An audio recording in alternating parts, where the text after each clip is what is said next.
The bus rolled through a gray stretch of highway, rain streaking the windows like long scars. Engines hummed low, passengers half asleep, minds scattered between destinations. In the back rows, a young man sat alone, hoodie pulled tight, backpack clutched to his chest. He wasn't running from anything. He was just trying to get home. The calm shattered when laughter cut through the aisle. Three boys, late teens, hard eyes, careless confidence. They moved like they owned the space, bumping shoulders, mocking an old veteran seated near the front. The driver glanced in the mirror. Uneasy but silent point, one of the boys spotted the quiet passenger. Something in his stillness invited cruelty. The leader leaned close, breath sour. "Nice bag," he said. "Bet there's something worth taking." The young man shook his head, voice low. "Leave me alone." The bus slowed at a rural stop. The doors hissed open. That's when hands grabbed him. Rough. Fast. The boys yanked him from his seat, dragging him down the steps. The driver shouted, but fear glued him in place. Passengers froze as the doors slammed shut and the bus pulled away, leaving the young man sprawled on wet gravel. Surrounded by laughter, the black sedan waited nearby. The boys shoved him inside and sped off. The calm was gone. Something darker had taken its place. Miles away, thunder rolled over an old biker bar called Iron Haven. The place smelled of oil, coffee, and loyalty forged over decades. Heavy bikes lined the lot like steel guardians. Inside, men and women with patched vests sat in quiet brotherhood. Veterans, workers, riders who had seen too much and turned pain into purpose that a TV above the bar flickered with local news. A reporter spoke of rising roadside abductions, a corrupt youth gang protected by dirty cops. A name flashed on screen. The same stretch of highway to the bar. A grizzled biker named Cole Mercer watched with narrowed eyes. A retired Marine, scars hidden under denim and leather. He didn't speak often, but when he did, people listened.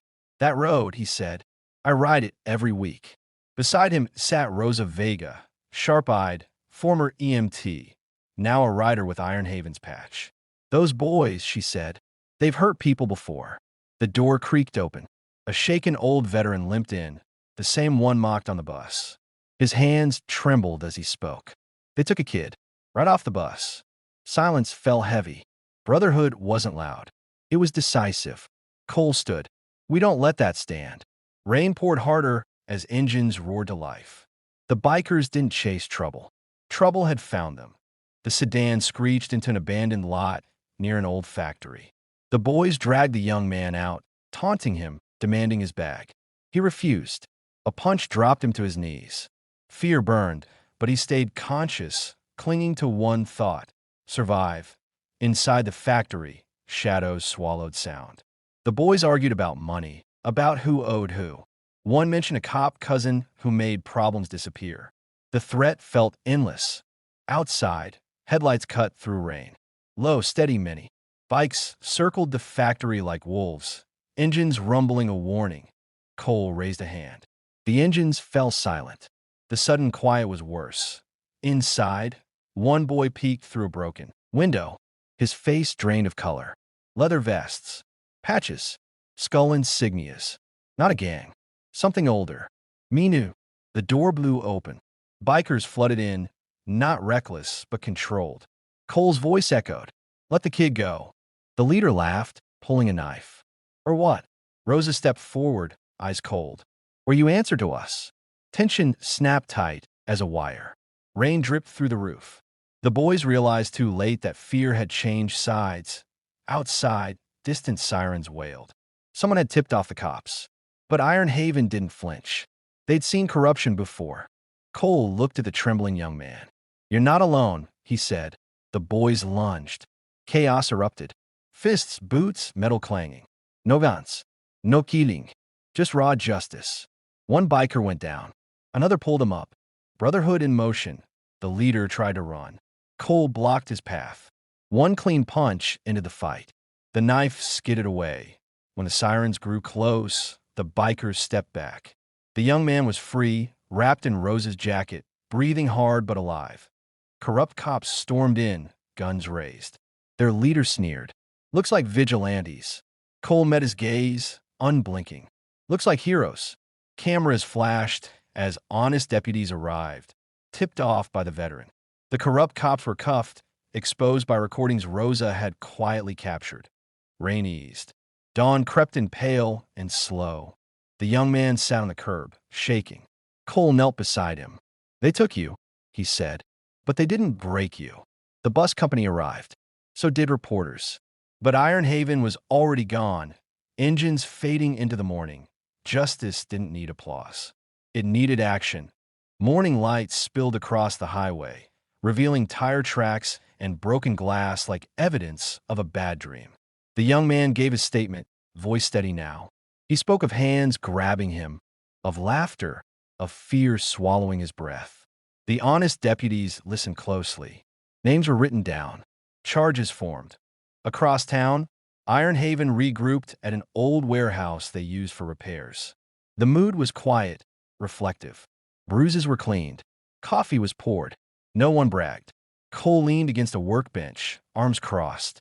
"This isn't over," he said. "Those boys were just runners." Rosa nodded. They mentioned protection. Someone higher. A younger biker named Jax, eyes sharp, pulled up surveillance stills on a tablet. "Found something," he said. The leader's uncle. City transport official. Ties to a dirty cop ring. The room hardened. This was bigger than a bus stop. This was a system feeding on the weak. Meanwhile, the young man sat with the old veteran at a diner. They shared pie in silence. "I froze," the young man said. The veteran shook his head. "You lived. That takes strength." News broke by noon. Footage leaked. Corrupt cops exposed. Public outrage flared.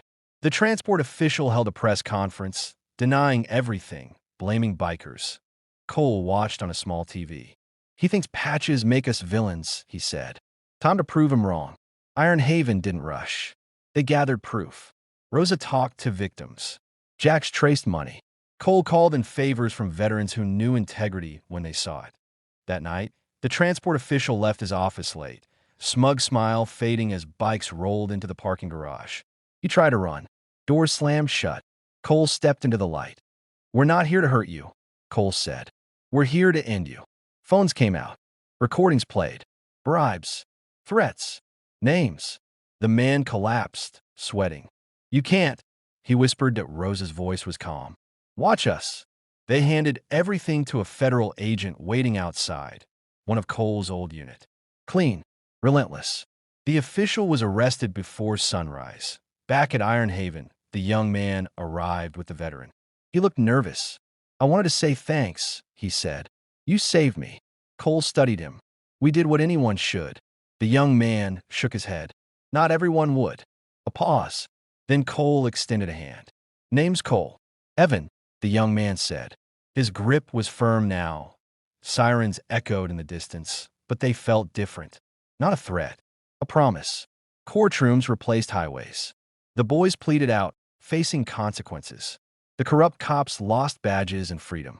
The transport ring collapsed. News cycles moved on. Iron Haven stayed quiet. They fixed bikes. They rode. They watched. Evan started volunteering at shelter, inspired by the Brotherhood that saved him. The veteran joined him. Healing took many forms. One evening, Evan rode past Iron Haven on a borrowed bike. He stopped, heart pounding. Cole stepped out. "You good?" Evan smiled. "Yeah, just wanted to see the place." Cole nodded. "You're always welcome." Inside, laughter rose. Family, found and forged. The road stretched on, but justice had left its mark. Evil had been faced. Good had stood firm. Somewhere, a bus rolled safely through rain.